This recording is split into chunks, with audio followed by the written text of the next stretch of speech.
예, 그러면 아까도 말씀드렸지만 우리가 공간을 너무 넓게 빌려가지고 많이 오셨지만 그렇게 많이 오신 것처럼 보이지 않을 뿐 여러분들의 마음에 100명, 1000명을 다 담고 있다라고 생각을 하겠습니다. 많이 오시지는 않았지만 여러분들이 힘있게 강의를 경청해 주시면 또 김경률 회계사님도 여러분들의 눈빛에 반해서 열정적으로 강의해 주시지 않을까 싶습니다. 우리나라 대기업들의 부실경영이나 부실투자, 회계구정 등을 잡아내는 데는 이분만큼 활동하시는 분이 계시지 않습니다. 창의연대 금융개혁센터 소장, 경제개혁센터 김경률 소장님을 여러분들의 힘찬 박수로 모시고 강의 듣도록 하겠습니다. 김경률이라고 합니다. 다들 주말에 바쁘시고 할 텐데 이렇게 시간을 주셔서 고맙고요.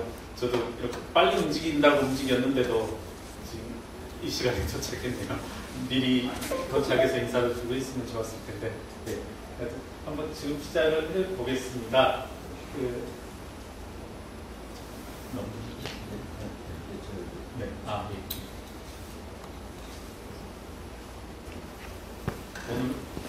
오늘 오면서 버스 안에서 보니까 스티글리츠 교수가 한겨레 신문에 이제 소개된 걸 보니까 2001년 노벨 경제학상 수상자인데 강의료가 생각나는 겁니다. 불평등이 매우 심화되고 있고 불평등의 이유로 이제 지대, 우리가 흔히 이해하기로는 불로소득이라고 해야 될 텐데요. 그 불로소득의 대표적인 것으로 현재 이제 불평등을 심화시키는 것이 독과점 시장에 의한 초과이윤, 토지건물 임대료, 과도한 지식재산권, 기업 경영자와 금융부문에 돌아가는 과도한 급여 이렇게 되어 있는데 정준영 회장께서 작년 2017년에 성과급으로만 이렇게 이른바 뭐라고 해야 되죠? 성과급 스페셜로 받아간 금액이 16억 정도 되더라고요. 16억 정도.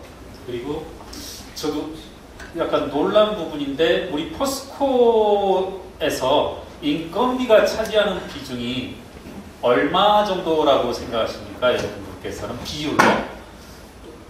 비율로 따지니까 매출액의 6%밖에 안 되더라고요. 6% 인건비 비율이 인건비 금액이 1.6조고요. 이 인건비에는 경영진들 모두 다 포함한 금액입니다.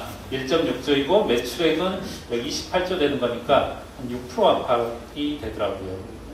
예를 들어 임금 인상이다. 우리가 1년에 10%를 인상한다 하면은 그렇다 하더라도 0.6%밖에 영향을 안 미치는, 되게 이제 우리 모르긴 몰라도 저도 이제 이런 포스코 제강산업 잘 모르긴 합니다만은 장치산업의 특성상 인건비 비중이 상당히 낮다 이런 생각이 들더라고요. 예전에 국회 토론회에서 준비했던 자료를 조금 더 수정해가지고 가져온 건데요. 한번 보겠습니다. 이게 어떤 거냐면 여러분들보다 저는 더 포스코에 대해서 잘 모릅니다. 그걸 좀 염두에 두시고 야, 뭐 저런 소리를 지금 하냐 이렇게 생각하실 수도 있을 텐데 한번 봐주십시오. 약간 놀랬던 것 중에 하나가요. 포스코가 여러 가지 문제점이 있다 이렇게 하는데 포스코 홈페이지에서 제가 따온 부분입니다. 포스코 뉴스룸 2018년 4월 26일자 헤드라인에 있던데요. 글로벌 철강사 영업이익률 구동의 1위는 포스코라고 되어져 있습니다. 한번 읽어볼게요. 그대로 포스코 홈페이지 내용 그대로입니다. 별도 기준입니다. 저희가 별도 연결 이렇게 두 가지로 보는데요. 포스코라는 포항에 있는 광양에 있는 거기만 따지는 경우입니다. 기준 영업이익이 1조 159억 원으로 영업이익률이 13%입니다. 참고로 2018년도 9월까지 분기 실적도 13%를 상회하는 것으로 나오더라고요. 세계 철강업체 대비 높은 수준의 영업이익률을 지속하고 있다고 나오고 국내외 철강 경기 회복으로 지속적으로 증가될 것으로 전망하고 있다. 포스코가 글로벌 철강사 중 가장 높은 수준의 영업이익률을 지속적으로 기록하고 있다. 제가 눈여겨보는 건 어떤 거냐면요. 그러니까 저희들이 회계사들이 그리고 저희 회계 전문가들이 봤을 때 가장 먼저 보는 것이 영업이익률, 영업현금 흐름인데 그 회사가 고유하게 벌어들이는 이 수익이라고 하는 것은 세계적으로 아주 뛰어나다. 세계적인 철강사들에 빗대어서 뒤처지지 않는. 그러니까 좀 뒤에 말씀드릴 것과 대비해서 먼저 좀 결론적으로 말씀드리면 포스코는 뻘짓만 안 하면, 엉뚱한 짓만 하지 않으면 그 세계 최고 수준의 영업이익률을 달성하고 있다. 이렇게 보시면 될 것 같습니다. 한번 뭐 기분 좋은 말은 여기에서 그칠 것 같으니까 계속 읽어볼게요. 간단하게. 2018년 1분기 실적 발표에서 연결 기준으로 매출 15조, 영업이익 1조 4천, 그리고 연결 실적의 절반가량을 차지하는 포스코 별도 기준으로도 매출액 7조 7천, 영업이익 1조 159억 원으로 영업이익이 율이 13%에 달한다. 이렇게 되어져 있습니다.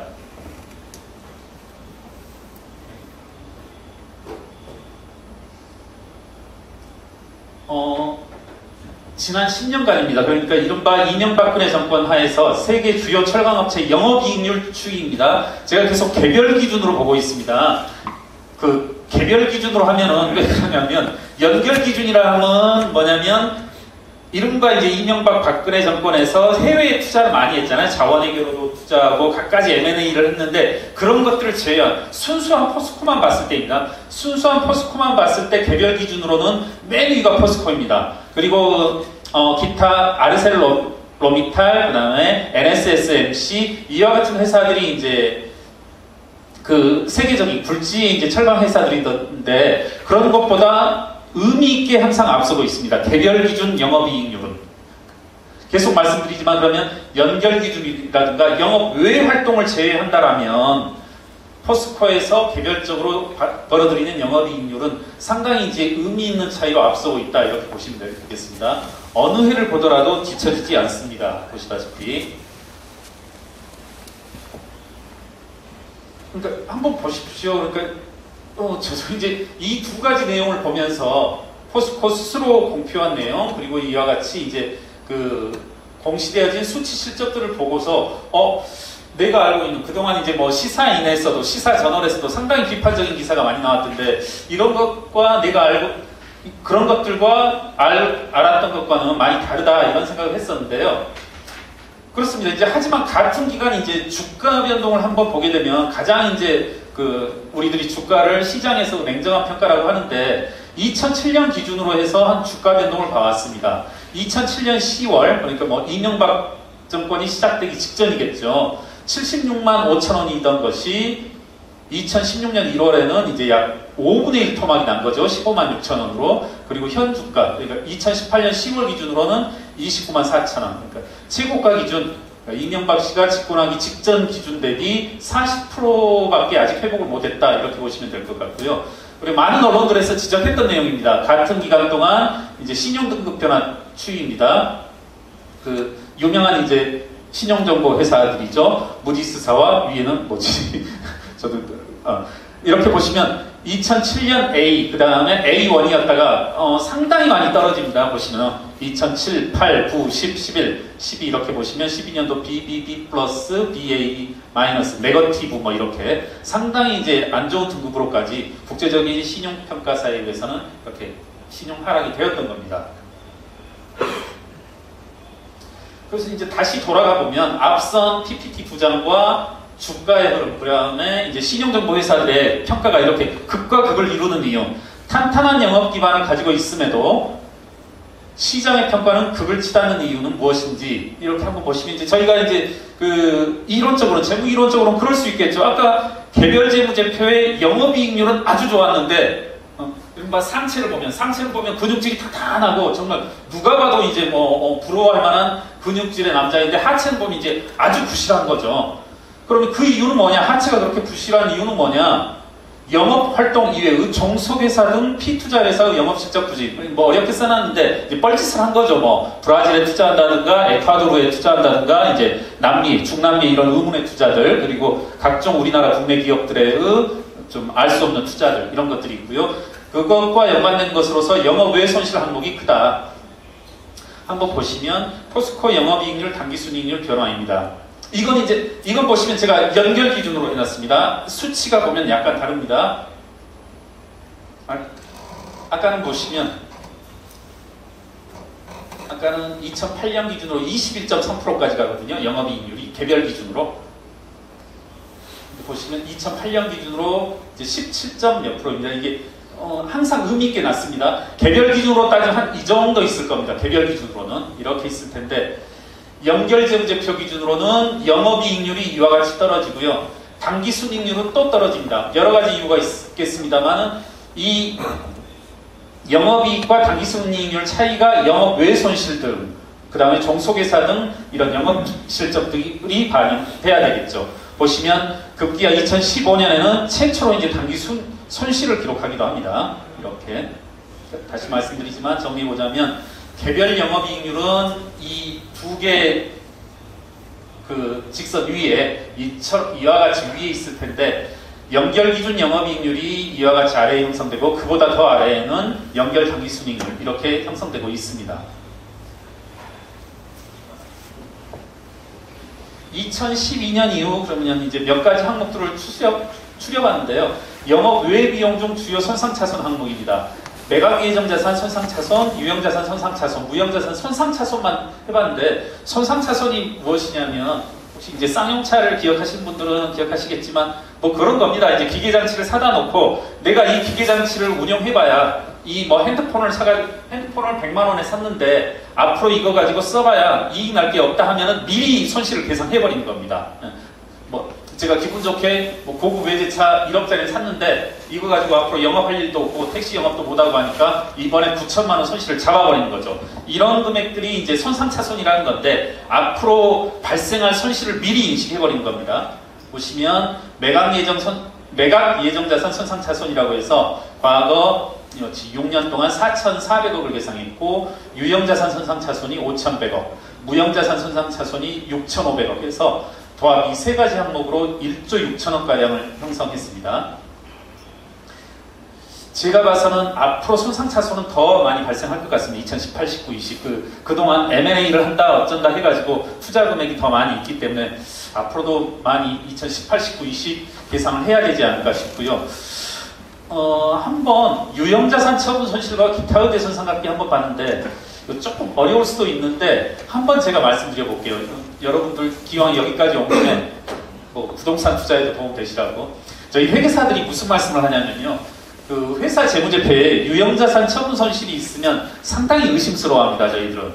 왜 그러냐면 한번 유형자산 처분 손실 개념은 뭐냐면 말 그대로입니다. 유형자산을 팔았을 때 손실을 본다는 거거든요. 한번 생각해 봅시다. 우리나라에서 부동산, 여러분 개인도 부동산 사셔서 그 손실 보시는 경우가 있는지 한번 생각해 보십시오. 쉽지 않습니다. 우리나라에서는. 그래서 우리들은 회계사들이 유형자산 처분 손실 보면 얘네들 회사들이 비자금을 마련했을 가능성이 좀 크다 이런 식으로 많이 바라봐요. 그러니까 뭐 예를 들어 아파트를 팔면서 10억에 팔았는데 제가 7억에 팔았다라고 하면 어떻게 됩니까? 3억에 해당하는 만큼 양도소득세도 적게 내고 그 다음에 3억의 비자금도 생기고 하는 거니까 그런 식으로 많이 하는데 여하튼 유형자산 처분 손실은 잘 믿지도 않고 그 다음에 비자금을 형성했을 수 있는 이건 이제 직접 준 건 아닙니다. 제가 뭐 포스코사 경영진들이 야 너 유형자산 처분 손실 증거 있냐 하면 솔직히 증거는 없어요. 근데 이제 냄새가 난다는 거죠. 한번 보시면 5,762억 원인데요. 꾸준히 발생하고 있습니다. 1,513억, 866억, 1,017억, 500억, 1,211억, 655억. 뭐 모르겠어요. 포스코 이제 철강업은 어떻게 되는지 모르겠는데 다시 한번 제가 반복해서 말씀드리지만 부동산도 그렇지만 부동산을 팔고서 손실 발생했다 이 말도 웃기지만 예를 들어 현대자동차다 포스코도 비슷할 것 같은데 현대자동차에서 기계 하나가 있어서 자기들이 8년 쓰고 나서 이걸 팔려고 한다. 그럼 일단 8년을 쓰면 장부가액조차도 한 1,000원이라든가 0원으로 거의 이제 가까스하게 완료되어 있기도 하고요. 예를 자동차 회사 현대자동차에 예를 들어 아니면 르노 삼성에 기계장치를 매각한다 그러면 2차, 3차 이런 하청 업체들이 가만 놔두질 않죠. 서로 사가려고 합니다. 왜 그러겠습니까? 예를 들어 지금 뭐 단종된 차량이 뭐가 있을까요? 제가 단종된 차량 기억이 안 나니까 예를 들어 스텔라라는 옛날 자동차를 생각해보면 스텔라는 좀 너무하고 그랜저의 뭐 예를 들어 2000년 차종이라고 해보자고 2000년식 그랜저 차종에 뭐 브레이크를 생산하던 뭐 현대자동차에서 생산한다 해보자고요. 가정을. 그걸 팔려고 한다 하면 어떻게 되겠습니까? 서로 사가려고 합니다. 왜냐하면 2000년식 그랜저에 대한 브레이크 수요는 앞으로 그 그랜저가 움직이든 한 수요가 계속 발생할 테니까 그에 대한 어떤 독점적인 공급을 자기가 하게 되죠. 그리고 또 하나 이제 저도 이제 뭐 자동차 1차, 2차 하청업체들 감사도 많이 하는데 자기들이 생산 안 하더라도 사가버립니다. 자기가 이미 2000년식 그랜저 브레이크를 생산할 수 있다 하더라도 생산할 만한 그런 시설이 이미 있음에도 현대자동차에서 판다고 하면 또 사갑니다. 자기들이 사용 안 할 거면도. 왜 그러냐면 왜 그러겠습니까? 경쟁업체가 사갈까봐. 네. 그렇게 실제로 그렇게 합니다. 그래서 이게 유형자산 처분 손실이 발생할 여지는 아주 적다. 그럼에도 이와 같이 포스코가 계속 발생하는 것은 상당히 찜찜하죠. 이건 뭐 제가 증거를 댈 수 있는 건 아니지만 저는 뭐 참여연대에서는 계속 지금 그 주장을 하고 있습니다. 참여연대와 민주노총과 이제 합심해서 재벌개혁 TF를 만들었는데 포스코 경영진이 빨리 그 일종의 과거사 청산위원회처럼 이명박 박근혜 정권에서 수많은 알 수 없는 투자들을 하였는데 그에 대한 어떤 진상조사위원회를 구성하라고 요구하고 있는데요. 거기에서 이제 조사해야 될 내용이죠. 왜 저렇게 유형자산 처분 손실이 계속 발생하는지. 그리고 이제 기타의 대손상각비, 여러분들한테 정말 되게 생소한 개념들이 많이 나올 텐데요. 호기심을 여러분들이 혹시 전려하실까봐 이제 대손상각비 가지고도 제가 자랑 삼아 이야기하자면 이제 다스 할 때 이명박 그 대통령 많이 뒤를 캤는데 이 대손상각비는 그런 겁니다. 이명박 그 다스에서도 의문의 대손상각비가 많이 발생했는데 대손상각비는 어떤 채권을 스스로 못 받겠다라고 계산을 하는 거거든요. 스스로 못 받겠다라고. 그러니까 이렇게 한번 먼저 말씀드려볼게요. 기타의 대손상각비 해가지고 2012년 441억, 2013년 1111억, 964억, 1581억 이렇게 말하는 것은 스스로가 못 받겠다라고 하는 겁니다. 스스로. 대손상각비. 포스코 스스로가 나 441억 누구한텐가 받을 돈이 있는데 나 이거 못 받아. 1111억 못 받아. 964억 못 받아. 이렇게 하는 건데요. 대손상각비라고 하면은 조금 이해해 줄 소지가 있습니다. 대손상각비는 계속거래처입니다. 계속거래처. 계속거래처가 있는데 얘네들이 사업을 하다가 이제 못 받을 가능성이 있을 때 이렇게 대손상각비라고 하는데 문제는 이 기타의 대손상각비거든요. 기타의 대손상각비. 기타의 대손상각비라 하면 뭐냐면요. 일상적인 영업거래로 발생한 채권이 아닙니다. 영업거래로 발생한 채권, 예를 들어 뭐 B가 요즘 문제가 되고 있는데 떡집에서 쌀을 사와서 그 쌀을 사올 때 채권을 못 받는다 하는 것은 대손상각비가 되겠죠. 기타의 대손상각비는 그런 영업거래로 인한 채권이 아니에요. 아주 비경상적으로 발생하는 거예요. 제가 저희 이제 회계사 직업인데 제가 예를 들어서 기장 서비스를 해주고 고객한테 월 10만 원씩 받는 건 대손상각비로 가야 되겠죠. 못 받는다라고 하면. 근데 제가 뭐 차를 몰고 다니는데 중고차를 뭐 6년, 7년에 한 번씩 바꾸는데 차를 팔고서 받아야 될 돈을 못 받았다. 그게 이제 기타의 대손상각비입니다. 네. 그러니까 정리하자면 대손상각비는 영업행위로 발생하는 채권을 못 받겠다는 거고 기타의 대손상각비는 아주 뭐 7년에 한 번, 8년에 한 번 발생하는 거래로부터 발생하는 미수금을 못 받겠다라고 이제 내뱉을 때, 인정할 때 기타의 대손상각비라고 하는 거거든요. 그러니까 잘 생길 일이 없어요. 그럼 기타의 대손상각비는 뭘까요? 언제 발생하는 걸까요? 이제 제 개인적인 사례를 들면 자동차를 팔게 됐다라든가 예를 들어 집에 있는 가구를 팔게 될 때 집에 있는 세탁기를 팔게 될 때 이제 기타라고 하는 건데 회사로 치면은 이제 그런 거죠. 유형자산을 판다든가 회사 기계를 판다든가 또 뭐가 있을까요? 딱히 얘가 안 떠오르는데 주식을 판다든가 포스코가 보유하고 있는 주식을 판다든가 해서 하는 건데요. 잘 생각해 보시면 아시겠지만 기타의 대손상각비는 이렇게 대손이 죄송합니다. 기타의 대손상각비라고 했는데 좀 제가 말씀을 좀 헷갈리게 하고 있는데 이런 유형자산 매각행위, 주식을 파는 매각행위로부터는 대손이 잘 발생하지 않겠죠. 네.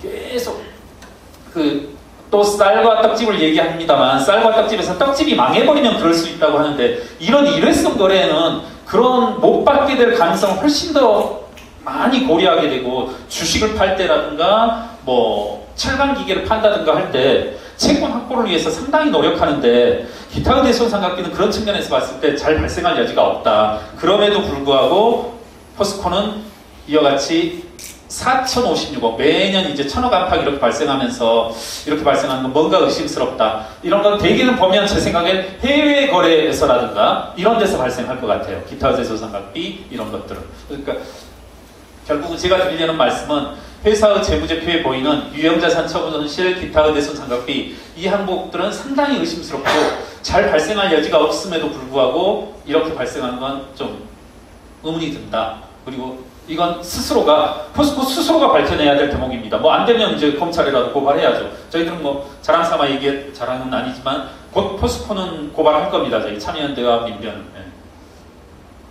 그리고 한번 보시면 왜 이와 같은 일들이 거의 지금 다 비슷한 내용입니다. 제가 말씀드리는 거. 영업에서는 포스코라는 개별 회사의 영업에서는 상당한 돈을 잘 벌어들이고 뭐 세계 굴지의 철강 회사들과 비교하더라도 의미 있는 순위로 앞서 나가고 있는데 이와 같은 거 다 우리 여러분들이 책임져야 될 내용은 하나도 없어요. 이 위에도 마찬가지고 손상차손도 마찬가지고 유형자산 처분 손실, 기타 대손상각비 모두 다 여러분하고는 아무 상관없는 일이에요. 경영진들이 그리고 알 수 없는 사람들이 벌인 뻘짓으로 말미암은 거죠. 여러분들은 일하고 있을 때. 한번 보시면 이와 비슷한 지표들이 여전히 있습니다. 2007년도에는 종속회사가 62개였는데 2017년에는 179개가 되었고요. 관계기업 및 공동기업은 22개에서 111개로 늘어났습니다. 그러니까 두 개를 합하면 290개가 되는 거죠. 결국은 제가 봤을 때는 이와 같은 종속기업과 관계기업 및 공동기업에서 발생하는 일일 가능성이 아주 크다. 이와 같은 일들은.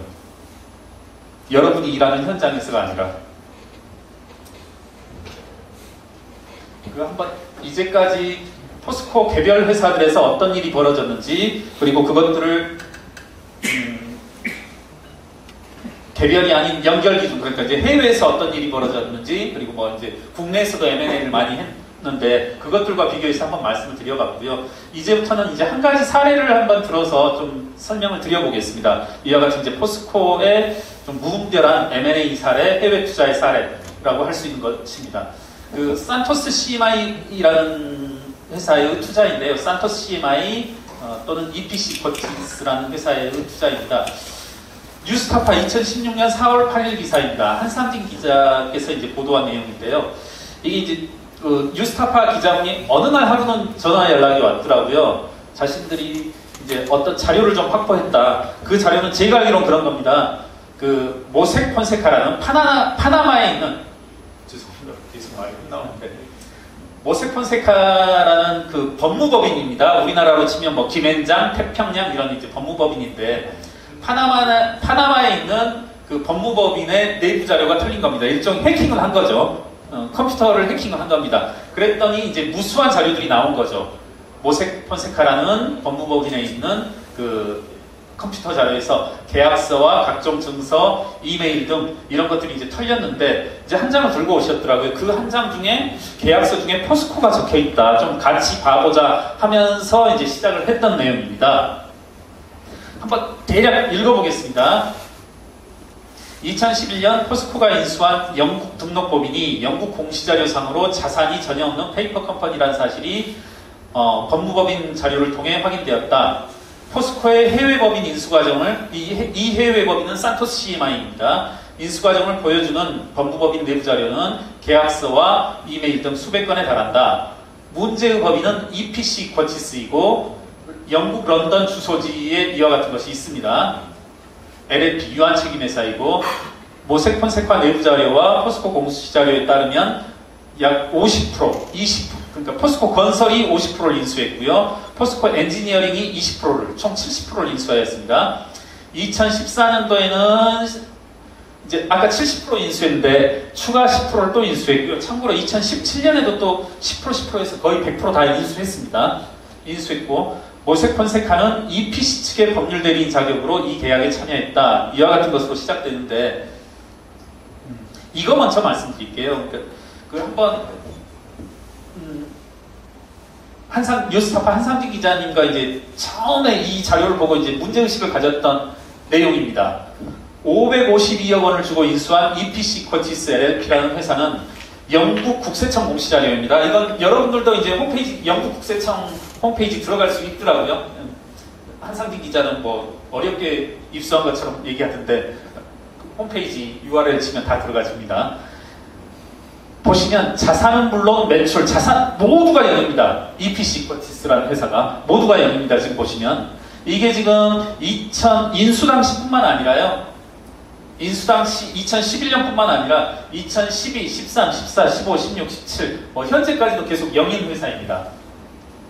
이렇게 모두 다 0인 회사인데 이걸 552억 원을 주고 인수했습니다. 이걸 지금 사실은 얼마 전에 있었던 10월에 있었던 국회 국감과정에서 추혜선 의원실 도움으로 이제 계속 추혜선 의원도 문제 제기를 했고 계속 포스코도 다 설명할 수 있다 해가지고 저도 몇 차례 만났습니다. 이 자료들에 대한 해명 자료를. 그리고 이제 계속 업데이트가 되고 제가 가졌던 의혹이 이만큼이라면 어느 정도는 해소된 부분도 분명히 있습니다. 분명히 해소된 부분도 있는데 또 이제 이만큼이 해소됐다라면 또 이만큼의 의혹이 늘어나고 하는 부분도 분명히 있습니다. 뭐냐면 제가 여기 PPT로는 못 만들어 왔습니다만 이런 거예요.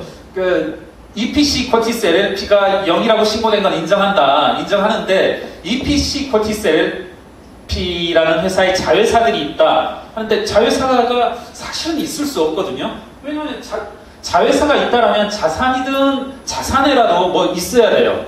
하다못해 5원, 하다못해 5원, 10원 이렇게라도 있어야 되는데 모두 0이거든요. 근데 여하튼 자신들은 자회사가 있다고 해서 가져왔는데 그걸 다 인정해준다 하더라도 그 과정은 아직도 제가 의문이 안 풀렸는데 EPC 쿼티스 LLP라는 회사에 EPC는 여러분 혹시 아세요?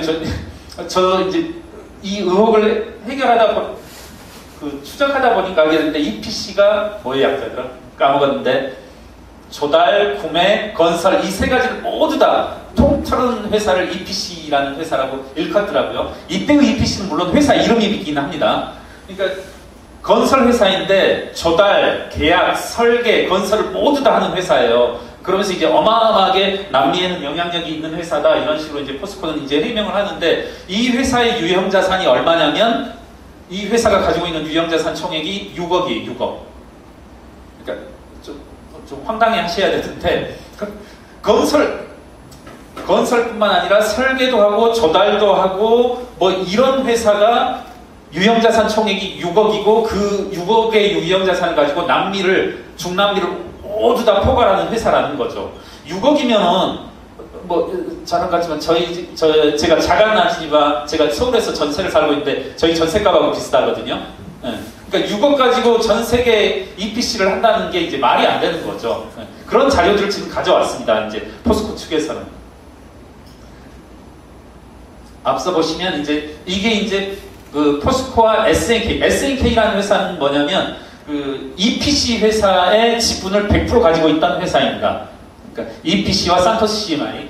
저희도 이제 처음에 SNK가 뭘까, 이게 S가 3등. 그러면 K는 누굴까 이런 식으로 많이 고민해보고 했는데 아직 잘 모르겠어요. 이게 이제 거기에서 유출된 겁니다. 이건 유출된 겁니다. 모세 폰세카라는 법무법인에서 자료에서 컴퓨터에서 해킹해낸 자료인 거죠. 포스코와 SNK의 지분 인수 계약서 보면 여기에 제가 알기로 이제 대금을 스위스 계좌로 집어넣어야 한다 이런 것까지 나옵니다. 근데 이제 포스코 측은 스위스 계좌로 집어넣은 게 뭐가 잘못이냐 이렇게 얘기하는데. 한편으로 맞죠? 스위스 계좌로 넣을 수도 있겠죠. 하고 보시면 포스코의 인수 이전 산토스 CMI와 EPC 쿼티스 LLP 지분 구조 이것도 조금 양해 말씀을 드리자면 이제 나중에 제가 이걸 10월 이후로 업데이트를 못했는데 포스코에서 가져오긴 왔습니다. 개인주주 이름도 다 10명 다 알려줬습니다. 나중에 개인주주 10명 이름이 왜 중요한지 다시 한번 말씀드리겠습니다. 미리 간단히 말씀드리면 이분들한테 약 1,000억 원 주고 산 거거든요. 이 주식을요. 이 EPC 쿼티스와 산토스 CMI라는 지분을 이분들한테 1,000억 정도 주고 샀어요. 그리고 1,000억 정도 또 유상증자도 하고 꼬라박기도 하고요. 더 많이 꼬라박았을 텐데 그리고 나서 최근에 2017년 작년 초에 다 팔았습니다. 이 주식들은 거의 영원에 팔았거든요. 누구한테 팔았냐면 이분들 중에 한 명한테 팔았어요. 그러니까 이분들은 그러니까 개인주주 10명은 1,000억 주고 팔았다가 그리고 다시 그 영원에 다시 되샀어요, 이 주식을. 나중에 한번 이게 또 왜 엄청난 삽질인지는 나중에 더 추가 설명드리겠습니다. 산토스 CMI SA 그리고 EPC 쿼티스 LLP 이렇게 해서 계속 저희는 이 자료에 근거해서 물어봤어요. 야, 너 이 영국 국세청에는 다 0이다. 이게 0이라고 되어져 있는데 어떻게 000이라는 회사를 페이퍼 컴퍼니를 말 그대로 페이퍼 컴퍼니입니다. 이걸 이 명실상부한 페이퍼 컴퍼니죠. 종이로만 존재하는 회사. 이러한 페이퍼 컴퍼니를 뭐하러 552억을 주고 샀냐 이랬을 때 여기에서 주장하는 것과 같이 17개 자회사가 있다. 이렇게 주장을 하고 있거든요, 지금. 그래서 우리는 이와 같이 샀다는 건데, 그러더라도 이제, 이렇게 쭉 보시면,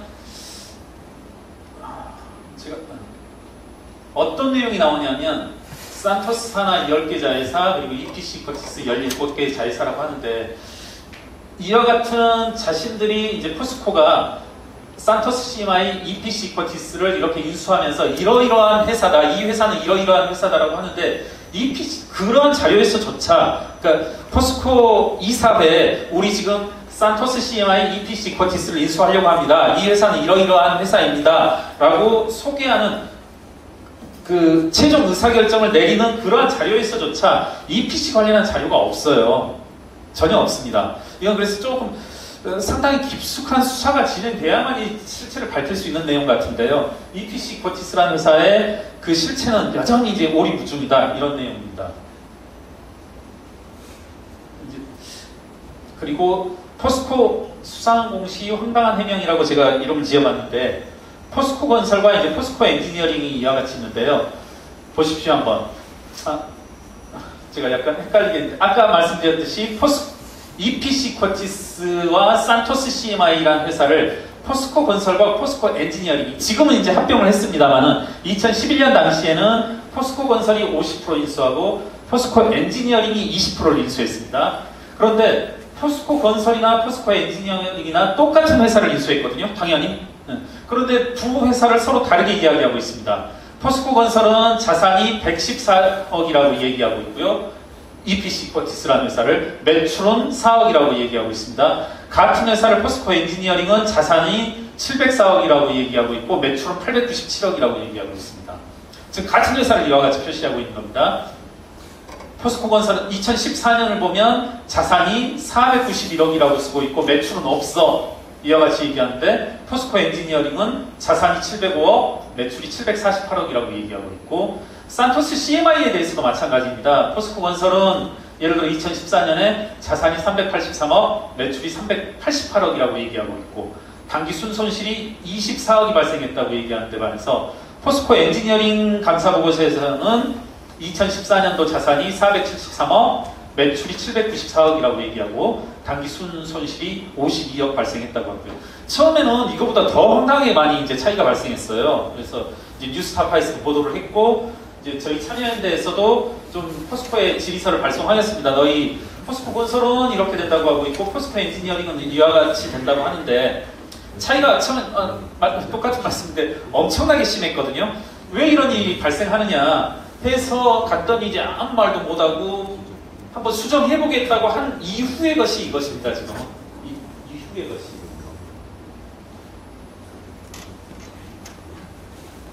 이제 범죄자인가 바보인가 이렇게 한번 써봤는데요. 뭐 좀 이제 자극적이라고 썼다기보다는 관련은 안 되지만 뭐 자랑삼 아까 앞에 소개도 해주셨지만 제가 자랑은 안 되겠구나 돈 버는 일은 아니니까 그러니까 자원외교 때도 해봤는데요. 제가 자원외교 때도 이제 그 가스공사, 석유공사, 광물공사 이렇게 하고 검찰에서 석유공사 건에 대해서는 예를 들어 석유공사 하베스트 건이 있습니다. 우리나라가 4조 원 정도 투자해서 거의 이제 아무것도 회수하지 못한 이제 사례가 있는데 그걸 이제 참여연대에서 그리고 국회의원실 정의당입니다. 정의당 분들이 항상 많이 도와주셨는데 정의당과 참여연대가 해서 이제 그 국회를 통해서 문제 제기를 했는데 검찰이 그거 하나 받아들여줬어. 이건 해도 너무하다 해가지고 석유공사의 사장을 이제 검찰이 그 기소한다고 합니까? 기소하고 법정으로까지 갔는데 1심, 2심 모두 다 무죄가 나왔습니다. 근데 이제 무죄 사유가 이제 그거더라고요. 뭐냐면 경영상의 판단이었다. 그리고 이걸 이제 저희 이제 참여연대 김남근 변호사님은 이제 그렇게 해설을 해주시더라고요. 이렇게 석유공사 경영진들이 재판에 가서 끊임없이 자신들은 바보였음을 입증했으니까 무죄로 나올 수 있었던 거다. 뭐였냐면 나는 이런 4조 원을 투자해서 정말 5조, 6조, 7조를 벌어 들일 거라고 생각했기 때문에 투자를 했던 거다. 그러니까 이제 판사는 아 그래 그땐 그렇게 생각했어. 넌 바보일 뿐이지 범죄자는 아니라는 거죠. 그래서 무죄 취지로 나온 거거든요. 지금 보면은 이제 포스코 분들도 포스코 전 경영진 분들도 끊임없이 자신들이 이제 바보임을 입증하려고 노력을 하는 것 같아요. 내가 정상적인 사고로 생각을 해서 이때 투자를 했던 게 아니라 난 그때 좀 바보였어, 멍청했어.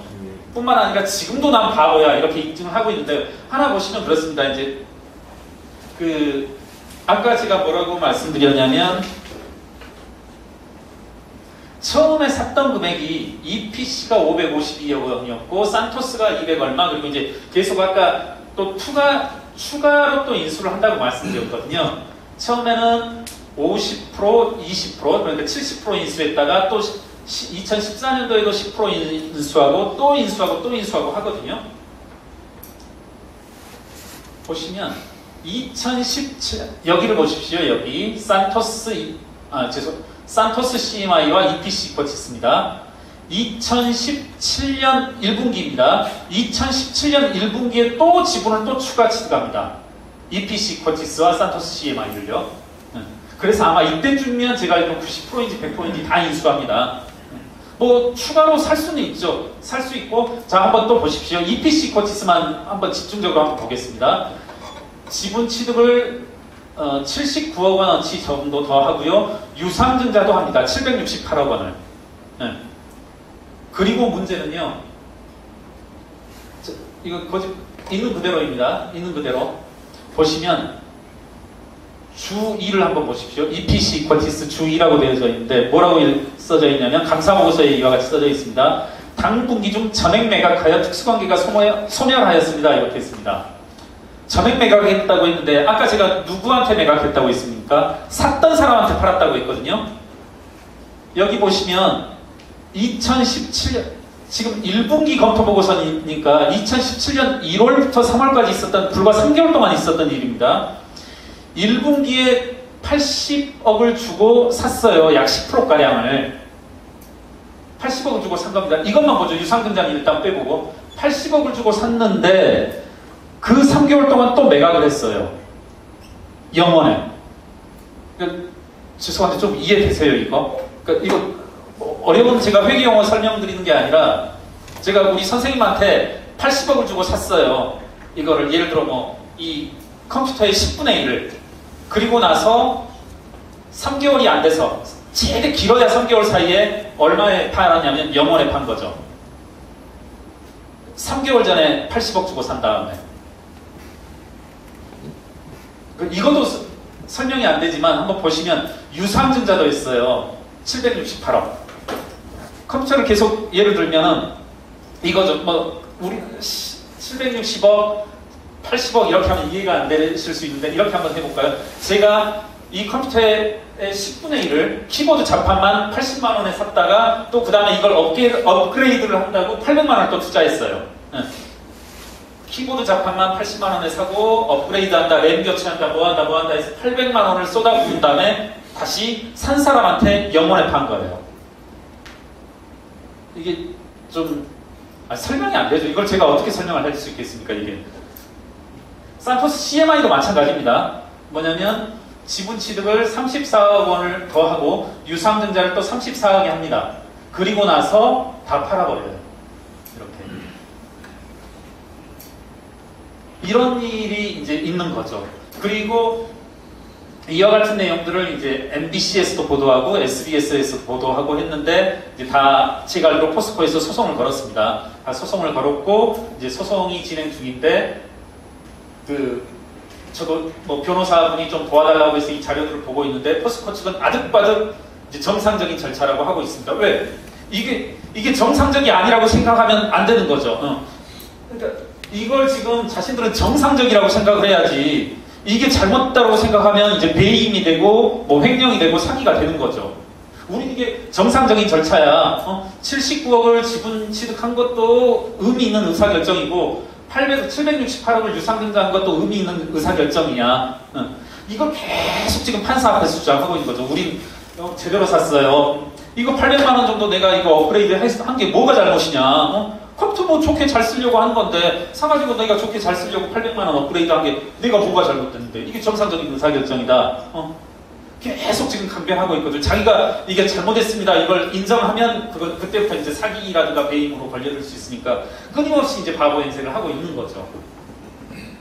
이런 일들이 지금 이제 여러 가지 국민운동본부라든가 이런 분들이 20, 30개 사례를 가져오셨더라고요. 그 중에서 이제 저희들이 주목하는 건 지금 이제 산토스와 EPC 코티스 사례인데요. 이것들 가지고 이제 고소고발을 하려고 합니다. 저희들이 이제 사기라든가 횡령, 이와 같은 횡령 배임의 혐의로. 이제 20, 30개 사례들을 가지고 있는데 조금 만만치 않더라고요. 얘네들이 이건 그나마 이제 모색 폰세카 자료들이 나왔고 그와 같은 이제 취재 과정에서 여러 자료들이 나왔으니까 지금 여기까지 끌고 온 건데 기타 다른 사례들에서는 이런 것들을 이제 찾아내기가 쉽지는 않는 그런 상황입니다. 제가 준비해온 자료는 여기까지긴 한데 사실은 그 국회에서 할 때는 보니까 이 청중 중에 포스코 대관팀도 와 있으시더라고요. 저도 이제 이쪽 짬밥이 꽤 오래돼서 참여연대에서만 머물다 보니 20년이 돼가니까 누가 누구지 대충은 알겠더라고요.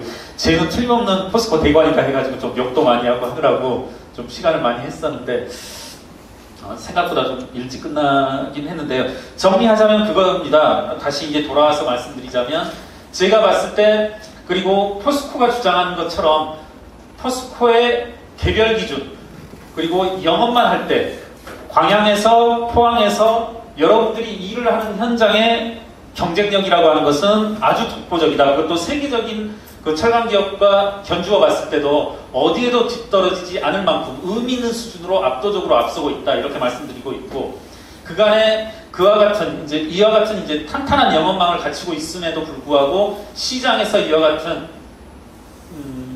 평가를 받았던 이유는 여러분이 있는 포항에서 광양에서의 영업과는 상관없는 중남미에서 그리고 곳곳의 M&A 현장에서 회배로 말미암은 것이다. 그리고 여러 가지 배임에 준하는 이런 행위로 말미암은 것이었고요. 기타 이제 하나의 사례로서 이제 산토스 CMI와 EPC 커티스를 보고 있는데 저희들은 지금 이제 이것에 대해서 포스코 측은 아무런 문제가 없다라고 강변을 하고 있는데 최대한 빨리 좀 준비 중에 있습니다. 저희 참여연대와 민변에서는 고소고발장을 좀 빠르면 이달 안으로, 올해 안으로 늦더라도 이제 내년 초 중에는 고소고발을 할 예정이고 그것보다 더 좋은 것은 포스코 내부에서 스스로 이제 적폐청산위원회라든가 이런 것을 만들어가지고 그 과거에 이명박 박근혜 정권에 있었던 무분별한 투자들에 대해서 그 수사가 들어갈 수 있게끔 자기 스스로 적폐청산을 해야 된다 이런 생각입니다.